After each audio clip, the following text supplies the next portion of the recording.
Hello and welcome to Upper Pen. My name is Dakota, and today I'm talking with Hugh Howey about his wool books. They were just made into a Apple TV series, right? Called Silo. Yeah, we just had it's only been 2 weeks. The first two episodes landed on the 5th of May, and then but yesterday the third episode landed. Oh my gosh, I love all of the actors in this show. They're so good. We are so lucky with the cast. And what's incredible, and you see it a lot in this third episode, is just how good all the players are. Like the Matt, the guy playing Coop, and Shirley and Knox. Like every role is just not only well cast, but like everybody bought in, and the acting's incredible. And one of the things we've heard from the actors is how easy it is to get into this role because the sets are so convincing and so large, and like they're not sitting in front of blue screens or like dealing with the scale of the silo around them. So before we go any further, can you give a little synopsis of Wool? Um, yeah. Yeah, sure.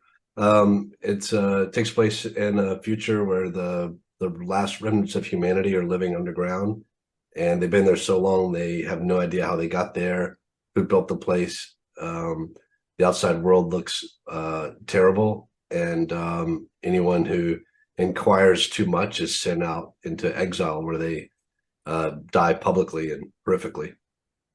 So it's kind of like a rom-com, Very, very, very light-hearted. very light. Uh, so it must be strange doing interviews like this, like a decade after the book originally came out. So, I'm I'm never gonna have any original questions for you, but we'll muddle through. You'd be surprised. I've had some really incredible, but not to put pressure on you, but I've had some great interviews since the TV show came out. Um, it's the books are old, but they've never not been a part of my life. Like it's not like this disappeared and then came back. The books have been on the shelf and selling for a decade, which is very rare. I worked in bookstores for years, and I went into writing knowing that the chances of getting anyone to pick up your book were slim. And even if you got on a bookstore shelf, you'd be one book spine out for 3 months if you're lucky, and then it would disappear. And that's like what I was doing to books all the time. Yeah. And so I went in with very low expectations, and instead, just been like had one lucky thing after the other happen. And this series has become it's shaping up to be one of those like perennial sellers that kind of just stays on sci-fi bookshelves, which is like so humbling and amazing. Well, it's so, so good. When I first picked it up, I was amazed by that first section of the book from the old sheriff's point of view. And it's written so beautifully that even though I was so incredibly heartbroken at the end of that first section, I kept reading. Thank you. Yeah. Yeah, it's I'm always when I'm talking about craft, always kind of balancing plot versus prose. Like, how do you write a story that people are interested in with good world building, good characters, and how do you write in a way that sings, that really creates music in the reader's mind. And the ideal is to have both. But if you have a really engaging story, you don't have to write with the best prose. People will buy into it. And if you have like really strong prose, even if you're not happy with where the story is going, you're happy to spend time there. And that's why, just working on both is so important for writers, like to punch up both as much as possible.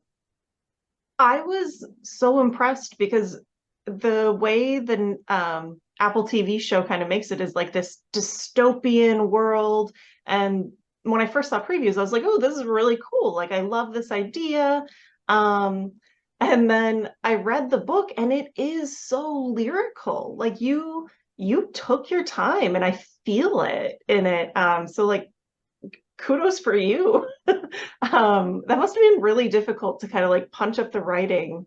Although maybe it's not. Maybe you flow naturally like that. I think you have to learn what your skill is as a writer. Some people, their skill is like their outlining or their rough draft, or they write super clean if they take their time and craft each sentence. I think my talent is in the revision process. So for me, like the quality really starts to come in after the second, third, fourth pass, and I'm happy to put a dozen passes into a book. I don't mind going over and over and like layering the theme in a little bit and rewriting chapters and punching up sentences. Um, and I found this out when I started editing other people's works, when I started doing anthologies with John Joseph Adams, how much fun I had. Like in my ideal world, I wouldn't even be a writer. I would just be an editor. Like send me your short stories and I'll make suggestions and together we'll make it the best story possible. But once you realize like that's your strength, then you just get the rough draft done and trust the revision process. And that's been kind of my MO for years now.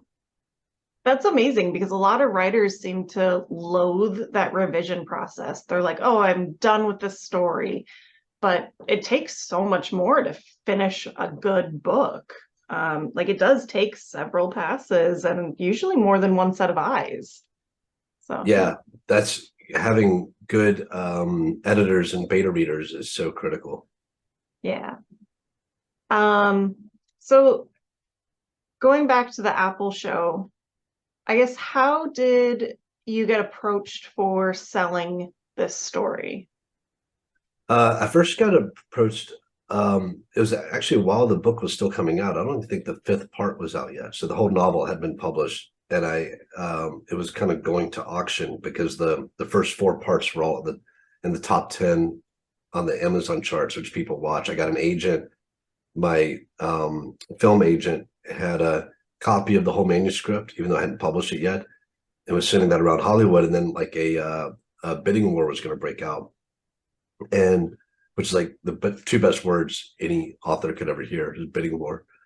And then we got Ridley Scott and Steve Zalian and 20th Century Fox came in with a package to preempt the bidding and just say like we're not going to be a part of the bidding war, but if you go, here's our offer, go with us. And so I did that, and for 5 years we worked on turning this into a feature film. And every time we had a script and a director attached and nothing happened, I kept asking for the rights back at the end of the next period, and they kept renewing it, which is good income, but I was more interested in seeing something get made. And I finally got the rights back, 5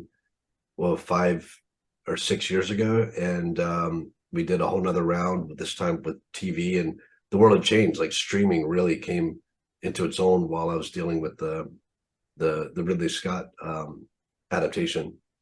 And this time we went with AMC and then Apple, who was like a finalist in our consideration, never gave up, and they kept saying to AMC like, we want to partner in this and release it on our new platform. And I love the idea. We got like their enormous backing and AMC's storytelling and creative energy, and you can see on the screen kind of like both of those. I think you could see Graham Yost and the writing team and AMC's producers creating an amazing story. And then especially in these first three episodes, like there's no question where the budget's gone. Like it is on the screen. It was not wasted. So it's been the best of all possible worlds. And I was really nervous for this to come out and it please everybody, but the response has been incredible. Well, it's so good. And even if I don't know, it sticks pretty well to the story. So I think that's really helpful in pleasing people like book people. Did you have any say in how they depicted this? Yeah, they were really interested in the reason they wanted to make it is they love the story. And I think what's great about the people I'm working with is that um, they're just really smart storytellers, and they understand like that I don't know a lot about their industry, but I know like characters and story and tension. Otherwise, the book wouldn't have done well. So when we have conversations, we're just having it as peers who want to tell the best story possible. And I think as soon as they heard how much I'm willing to change things to serve the new medium, that brings a comfort level and a rapport that I think is beneficial to the project. I'm not, precious about the source material. They're like, what if, Walker is female instead of male? And I'm like, oh my God, that's so much better for Juliet's relationship with her. And we basically cast the best person for that role. And then we ask ourselves, like, does it matter what the gender is? Because if we can get this actor to play this role, and then when you see episode 3 and you see Harriet Walter playing Walker, and I mean, no one else could play that role the way she's playing it. So yeah, we've just had conversations. Like I was in the first writers' room to not only block out the season, but figure out how to structure this pilot, because it's a very tricky book to adapt because our main character is not even in the first part of the story. Yeah. So that's got to be strange. Because when you wrote the story, the first section is pretty short. But then you do give a lot of time to other people before Juliet gets to the main stage. So how do you balance, I guess, who's how you're going to start that story? Like keep people Well, interested, I guess. yeah, it's very accidental. I didn't set out to create this changing point of view novel. It started as a short story, and by the end of that first story, like, a lot of the characters are unavailable for the rest of the story. Right. And I didn't have a plan to write more, but the demand made me think, like, and this is the fun thing about being a writer. It's like, okay, you have no more story, but like this is my universe. I can come up with whatever structure I want here. And the thrill for me with writing is that we do get to do that. It's our sandbox and we get to play in it. And I realized, like, part of what people really liked about this first story is that the consequences were pretty severe, that there was tension. And you don't get that when you have a hero who is invincible. And so I leaned into that and I was like, okay, we're going to make people really believe that no one is safe. And, there's going to be a lot of Game of Thrones comparisons with this TV show, but I was writing this way before the TV show came out. I'd never read any of the Game of Thrones books. The popularity of the books were kind of hitting the shelves at the same time. So there was already some comparisons, 12 years ago. But I think George and I were both tapping into the same kind of thing where stories are becoming a little too predictable. Yeah. We've become so good at consuming content that we know what people will and won't do, and subverting those expectations, I think, is a huge part of telling a good modern story. I couldn't help but think back to like Psycho by Hitchcock or Scream by Wes Craven, where they kill the like leading person in the first 10 minutes, because that's what it felt like happens in the beginning of Wool. Like I get so attached to each character, and then all of a sudden they're just gone. um, It's yeah, tough. It really worked to our advantage with casting. To get David Aloyeway and Rashida Jones, like, they're both so busy. Like it was a challenge to get them on for this because they just say no to everything. yeah. And they're very, very picky about what they do. Luckily, we had some people who had connections, and but the thing that really saved us was saying, like, look, it's like a feature. You're coming in to do a couple hours of screen time, and you're going to kick off this thing that we hope goes several seasons. And it's, imagine being the actor who gets to, like, be a part of this world, but doesn't have to, like, spend a few years uh reprising a role. So yeah, a lot of accidental things that gave us all kinds of freedom and benefits as we went to put this on screen. Yeah. It seems like things just came together so well. And I'm so excited for the rest of the season. It drops every week, right? Yeah, they say it comes out on Friday, but they mean that pretty literally. Like it's Um, Friday in England, or basically in the middle of the Atlantic, and that means like 9 p.m. on the East Coast. So far, like we have no idea if we can rely on this. So there's a lot of anticipation and kind of some fun of like, oh my God, it's live, and then the mega fans are like jumping in on it Thursday night. So it's Saturday now, and like we've actually I these are with all the effects and color grading and sound and music. I'd only seen the first two episodes with the final everything, and even then, I'm watching on my laptop with like my name watermarked across it, so it's not immersive. right. You're just seeing like you're looking with a critical eye and giving notes.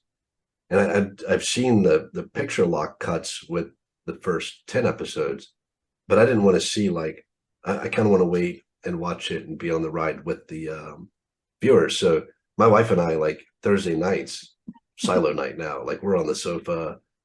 Um, this last 2 nights ago when we saw the episode 3, like we were biting our fingernails, we were crying. Uh, I'm not like I didn't create this show. Now I'm just like back letting people enjoy it. I am like right there with everybody, just totally geeking out over it. That's so fantastic to hear, though, that you still enjoy the project after so long. And you've been in this world for what, 5 books now? Some short stories. Yeah, it's been a huge part of my life. These characters, have Joliet's probably has got to be the most popular character I've ever created. So I've met people cosplaying as her and at Comic Cons, and I've seen people that have like tattoos, and these books are, and this is like I say this from a place of bewilderment and disbelief. Like I do not when I was writing, I just wanted to write something that someone would finish. Like I didn't want to write a terrible book. No, I had no dream of writing a New York Times bestseller. It wasn't even in my fantasy. But the thing that I never considered was that I would write a book that someone else would think is their favorite book of all time. Like I know what that means to me. Like the books that have had that kind of meaning for me over the years has been intimate and rare, and you cherish. There's just a handful of books that make that kind of list, and when you meet people who feel that way about this series, it's like I, it's so humbling. I almost can't believe that this story has had that kind of an impact on people. But it's part of the just the lottery of my life, like that I've had that kind of good luck. It's been incredible. Well, what's funny is about 7 years ago, when I first started dating my boyfriend, he told me about wool. And I was like, oh, yeah, that sounds like a really cool story. I'm kind of dystopianed out, though, right now, because there had already been a lot of dystopian stories. Um, but it was always in the back of my mind, like this cool, weird story. And then I finally read it and I was like, oh my God, it's not like other dystopian stories. There's no like riding off into the sunset in this. Yeah, I mean, part part of what I've really loved doing as a writer is creating stories that fill gaps in the bookshelves. Like I'm a voracious reader, and I grew up on all the classics and read in a lot of different genres. And if I encounter something um, that I love, the last thing I want to do is like write another version of that. So Right. you're kind of looking in the gaps between books, like what's missing. And that might be like writing a sci-fi story with a gay protagonist, and the story isn't about their sexuality at all. It's just you're reading stuff and you're like, yeah, so there's something missing, and I want to do something that other people aren't doing. And for with Wool, I didn't want to just write like another 1980, The Road or anything that I was familiar with, but I am totally um affected by those stories. Like they become part of your creative energy.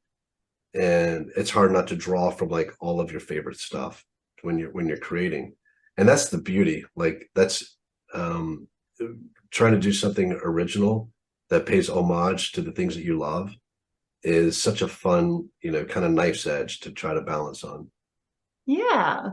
Um, it's it can be very difficult, especially when you don't want to feel tropey, I guess. Not that tropes are bad, it's just, one of those things people seem to want to avoid. For sure. But I don't know. I think your book stands out from any of those. Like these books, just because of the care it feels like you took in writing them, in the lyricism, in the way the stories are structured in these sections that feel contained. Like I would be totally fine reading these sections as a short story. So yeah. Yeah, and that's how they came out. I was serializing this and releasing them in parts. And there's so many advantages to that because the best part, I think a lot of authors have talked about this before, and it's something you commiserate with when you're together. But the beginnings and ends are the most fun. All the middle parts, like trying to connect the beginning to the end, is the difficult bit. And the beauty of a short story is like you have less middle stuff. You have the a great opening, you have a great conclusion, and you try to keep things as tight as possible in between. And when you write episodically, you get to just tell stories that are like that. So this book has like one big ending, but it also has, four other like amazing cliffhangers that end a section. You're like, okay, I thought I was going to go to sleep at the end of this chapter, but now I'm not. Or, oh my God, I've missed my bus stop kind of moments. And it taught me to not just do that in these episodic novels, but do it in everything you write. Like try to end each chapter in a way that is propulsive, And I think I learned a little of that from reading comics as a kid. Like a great comic book tells, each issue tells an amazing story, and over time, there's a bigger arc that you're, moving forward. Yeah. And coincidentally, when we adapted this for TV, we kind of already had that structure baked in for us. So a lot of these episodes are going to end um, not just on chapter ends, but sometimes on the end of a part of the story. I absolutely loved that it didn't feel like a cliffhanger, but there was always still the drive to turn the page and figure out what was going to happen in this world. So I think you wove in mystery so well into uh, this this silo. Like, why is it here? What are these people doing? Are they working for the machine, or is the machine working for them? I love that as a theme. Yeah, I think um, I learned a lot from reading mystery novels and crime fiction on how to like have lots of clues and make sure, the mistake you can make is you have one big reveal and you tease it for 300 pages and then you give it to someone. It's hard to pull that off in a really satisfying way.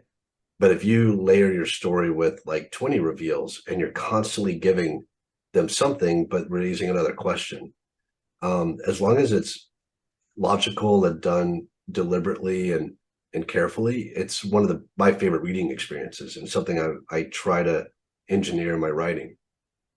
If you do it in a way that's not thought out, though, you can make it feel like you're on a treadmill and it's like, okay, you're just like trying to repeat the suspense that you had before. Like you really have to make sure you build this story like an onion and the layers and you don't skip like straight to the middle. Like your best idea might be the last one and you have to be able to save that and believe in every reveal enough to like to build it up properly and give it enough time, but like let's get that reveal out there and move on to the next thing. Let's not like drag stuff out too long. And you're gonna see that with the TV show where every episode you're like, I thought they were gonna hold that back, but holy shit, like this is moving fast. They already did that, and now what's next? Do we want that kind of feeling when you're watching this? Well, that's why I liked these sections that felt like short stories because they do feel like there's a conclusion, right? So the first section with the sheriff, he suffers consequences. And even though you've built up an emotional attachment to him over however many pages, he's now gone. So that's got to be, I don't know, it's got to be difficult because now you have to get into the mind of someone else and kind of like fill them out. So how do you have so many points of view? I think I think the fear of a writer, when once you have a character you love, they just start generating content for you. Like, you know, their voice and their personality, you know what their drive is, and so they just generate plot. And there's nothing a writer loves more than an engine that will generate pages for them. And when you kill a character, you're like, okay, I'm going to turn this engine off. Like, I don't trust my toolbox to like get another engine put together and moving. And so we draw out protagonists, I think sometimes, or even ancillary characters way too long because we're scared of not being able to create another character that we believe in. And, you know, what I realized really early on is like, man, I didn't care about this character before I invented them. Like, how I'm so attached, and I did that. And I have to trust that I can do it again. So if this character moves on and we move to someone else, they have a story that I also am interested in. And just have the self-confidence that every character that you focus on, you're gonna care about, and the reader's gonna care about. And that really liberates you to not rely on the repetition of one character, you know, saying and doing the same thing over and over again, which is not a type of book series that I ever want to write. Like, I've enjoyed some of those growing up, like, you know, reading the Fletch books, and every book's kind of the same, or a John D. MacDonald book, the Travis and McGee mysteries. It's, you know, Travis is doing the same thing in every book, and I gobbled those up. But if I was a writer, I would be so bored of writing that same book over and over again. And so for me, I'd rather let a character play out their whole life. That's another thing, because that comes up in episode all three episodes so far. Like, people die, and everyone acts shocked about it, but I'm like, I'm not telling a story in a world where everyone's immortal. I've never told one of those stories. Every character I've ever written about dies at some point. They have to. So the only option then is like, do you tell their story to the end, or do you just, you know, leave them hanging and then you don't know what happens in the rest of their life? And I think it's much more satisfying if you love a character to know what their last it'd be like reading a biography of John Adams or anybody, and then the author's like, well, I'm not going to tell you what happened at the end because I don't want you to be sad. It's like, Right. no, we understand this person died. Like, I want to know how that happened and what the whole story is. And we need to have that same understanding with our fictional characters, I think. So I was so glad that this came out on something other than Netflix, because I feel like Netflix in particular has a problem with conclusions. They don't want to have a conclusion. They want to draw it out as long as possible, which I understand from a money-making point of view, but from story, it just doesn't seem to make sense. And then I get frustrated. Yeah. Yeah, they have a problem. I've loved so many Netflix shows, and I've spent many an hour on Netflix. But right now they cancel shows if it's not performing, you know, according to the algorithm after Yeah. one or two seasons. And then there's other stuff that if it is performing, they're like, well, let's just make an infinite amount of it until it stops performing. And my favorite stories as a viewer are ones that I know are going to wrap up and tell the whole story. And there's no guarantees in that, but like, Apple is been one of the best for saying like, look, we believe in this and we've invested in it, and we're going to give this a chance. Like, the and some stories like need a couple of seasons for people to realize how good they are and go back and enjoy them. So Foundation getting, you know, renewed when it underperformed, but I think it's a fantastic show, and I'm love that it's getting you know, more seasons to tell the full story. It just seems like they get behind their projects, and yeah, like you, I'm super happy this is on Apple, and um, what's great is it's going to be there for a very long time. Like, it doesn't matter if people aren't getting on board right now, though it seems like a lot of people are, because it's getting a lot of reviews and ratings. but it's going to be there for a while. So like we need to tell the whole story, and that way, 10 years from now, people can be tuning into something and say, "Oh, that looks interesting," and they end up binge watching 4 seasons of Silo. I think it really, really helps too that the set doesn't look fake. It looks like they're in a real building. Like all these characters seem very, like these actors seem very invested in their characters. So like kudos to Apple for giving the amount of money that they need to do things properly or like to the fullest extent they can, you know? Yeah, I mean, they don't spend like drunken sailors. Like they're very careful with their budgets. They want to make sure they're getting value, and they're very savvy. I mean, these aren't just because the channel's new, the people involved are not new. Jamie, who heads the whole studio, came from Sony and has been making great TV and films for a long time. So they hired from industry veterans.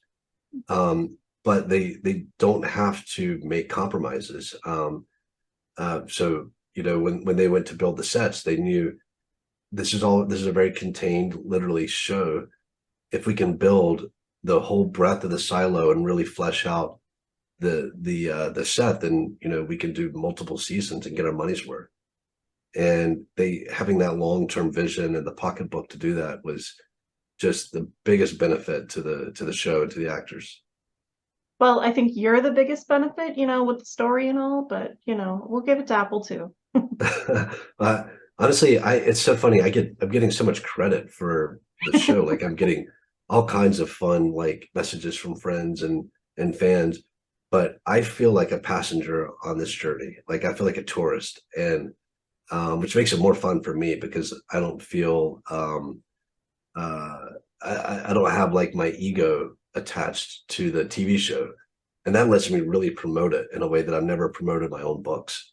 Um, I'm just a fan of it. I'm a fan of all the actors and the set design people, Gavin and his team, and I'm a fan of Graham and the writers and Morton and David Simmel and the Birds and everyone who's directed episodes. Like so, I have a lot more fun promoting other people's stuff, and here I get to promote like the work of hundreds of people that I find so interesting and talented, and it's allowing me to like really shout from the rooftop that people need to watch this show because it's not just mine; it's a lot of other people's.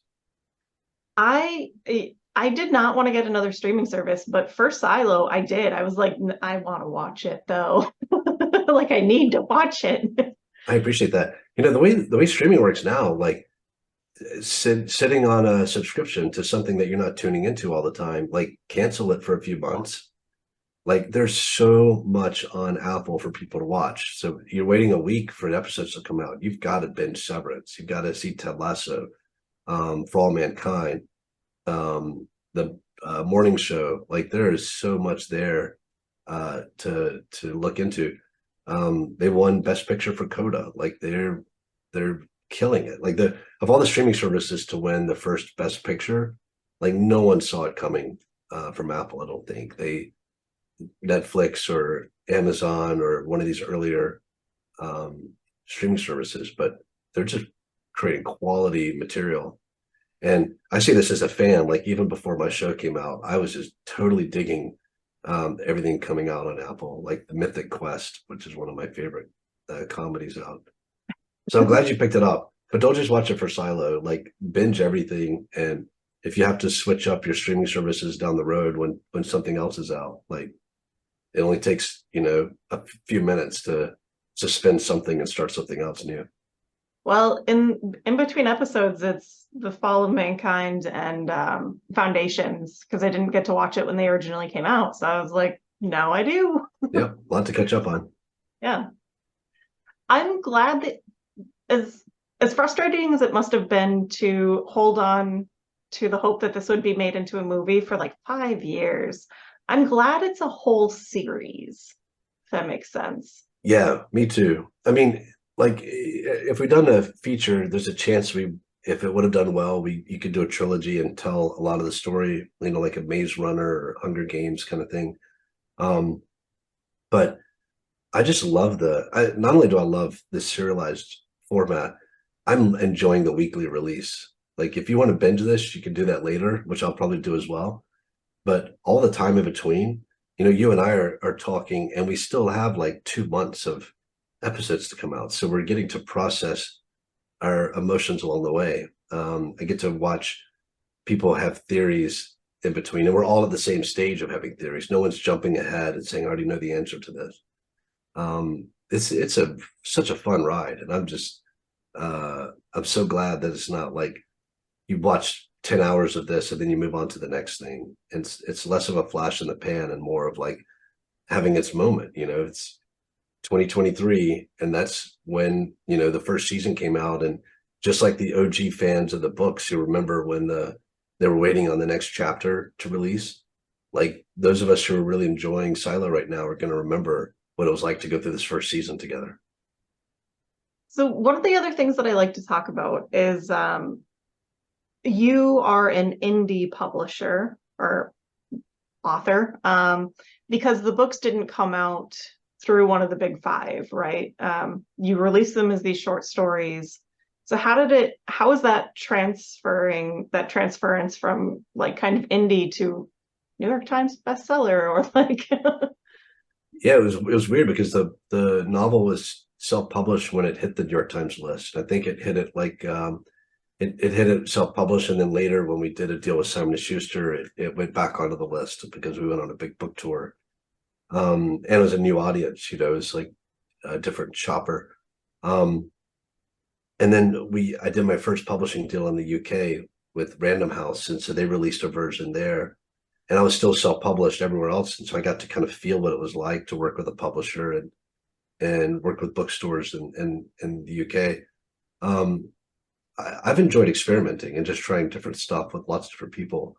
Right now, most of my books are with HarperCollins in the US, but I get all the rights back in a few years, and we'll get to reevaluate. Like I think self-publishing will be the right choice with the next time I get the rights, because we've kind of done this and partnered with amazing publishers, but just letting the fans have ownership for a while, pricing the books like a third of the price that they're priced now, so more people can afford buying multiple different formats, like so you can afford a paperback and an ebook and an audiobook. So yeah, I just thinking that there's one path that always makes sense really limits you, and you should think about every project and every phase of your story's life and how you can best serve the audience. yeah. A lot of people I talk to are self-published, and then their books kind of make it big in a little niche that they've created for themselves. So it really feels like Wool did that too, or the Silo series in general. It just made its own space, which I love. Yeah, I was super lucky to be publishing when I did. Like the Kindle store had just come online. There's just a lot of oxygen in the room, and um, publishing things today is much more difficult to break out. But I also like didn't write this book and then just hope that it would make it. I'd published like 6 things before this, and started having a following of just like a few dozen readers who are looking forward to the next thing. And you have to be patient like that and prime the pump, and only care about one hardcore fan at a time, and not think like if this book doesn't sell tens of thousands of copies in its first year, then I'm a failure. It's just things don't go out of print anymore. Like we don't have to be that impatient with ourselves, and that that in a rush to get where we want to go. We have to just take baby steps along the way. Yeah. Well, yeah, I don't know. I'm just excited that you got to do your own work, because I always worry that with traditional publishers, especially like a decade ago, they're pretty demanding about what types of stories they want to put out when yeah. So Yeah, this book never would have gotten published with a major publisher. They would have said, "Oh my God, we love Juliet. Just get rid of this whole first part and you know tell her story earlier." And that's what we heard really with a lot of people who wanted to adapt it for TV and film. They were like, "Yeah, we're just going to skip the whole Holston and Allison thing, and um, yeah, finding people who are willing to take a risk on how to tell a story. Um, One of my favorite episodes of TV last year was the third episode of The Last of Us, where um, you broke away from the main characters and told this little bottle episode, and it was such a fun risk, and the reward was incredible. Like, you got amazing actors that you can't get for several seasons, and just tell a fun story in a unique way. And as an indie author, I got to do that with all of my works. Like, just what's the most interesting thing I can do right now, and not worry about a publisher saying, we need more, write another Jack Reacher book and just keep doing that the rest of your life because you're paying our bills. Like, that sounds like work rather than creativity.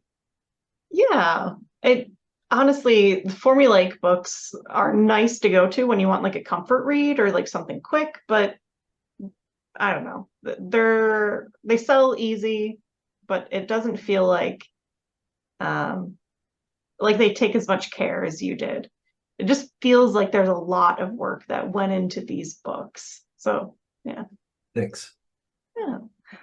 One of the other things that I wanted to mention when you said that these would be compared to Game of Thrones is I had a very difficult time following Game of Thrones because there are so many points of view, but they're interwoven. Yeah. And the way you tell this story is you stick with one person for a while, like a long while. Was that like an active choice, or did you just tell it each story from one point of view, I guess? Yeah, it was the when the books came out in individual parts, like, I focused each part on a point of view.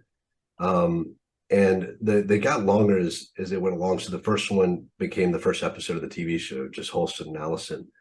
The second book was really about Marnes and Johns and their trip down to meet Juliet. And that built up the legend of Juliet through people's accounts of her. So they're meeting with Bernard and IT, and they're meeting with Juliet's dad, and they're hearing what makes her so special along the way. And that allowed you to like care about a character you hadn't even been introduced to yet. So it's not till the third book that we really dive into Juliet's POV. And yeah, that was like a deliberate structure once the first book took off. Like, okay, I don't have the character I really want to write about for, a whole novel, but here's how I can bridge into that character and create kind of a pattern of worrying about our protagonist. It's so well done, and like honestly, the interwoven it's kind of like a mythology around her because everybody's like she's this uh, gifted person who cares about everything so much. But then you really get to see like I love the mayor and I love the deputy so much. And then of course I break my heart a little at the end of book two. Yeah, yeah, they're amazing. And Juliet's so capable, but she's so flawed as well. Like, she just has deep traumas and a troubled mind and a really difficult time connecting with people. And I think that makes her more interesting. I don't like perfect characters that don't make mistakes. You just want people whose moral code you mostly agree with, and whose actions feel logical and justified. And if you can get those things right, then you can really, ding your characters up and let them have like a lot of failings that enrich them. When you first start writing, it's really easy to create Mary Sues that are just like have almost nothing wrong. And the quicker you can get past that, the better your writing will get. Yeah, and clearly you're not afraid to kill your darlings. So Yeah, everyone be warned. That is there. Um, yeah. Well, thank you so much for taking the time to talk to me today. my pleasure. Thanks for having me on. Hope you Yeah. enjoy the rest of the season. I absolutely will. And I'm sure anybody out there listening or watching will also enjoy it because how could you not? It's so good. Yeah. So thank you so much. They air Fridays technically each week, right? Yep. Okay. Till June 30th. That's the finale.